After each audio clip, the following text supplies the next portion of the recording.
In this short tutorial, I'm going to share with you how you can add your business or store to Google Maps. You can simply get your business to show up on Google Maps in just few simple steps. To do this, simply head into your Google Maps. On this page, tap right here on Contribute. Then select this option of Add Place. As you wait for it to load, don't forget to hit that subscribe button as it much helps for the channel growth.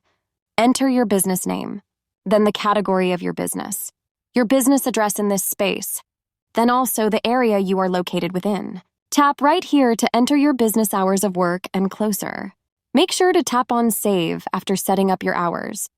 Get back and enter your business phone number. Make sure to add your business website if you have one.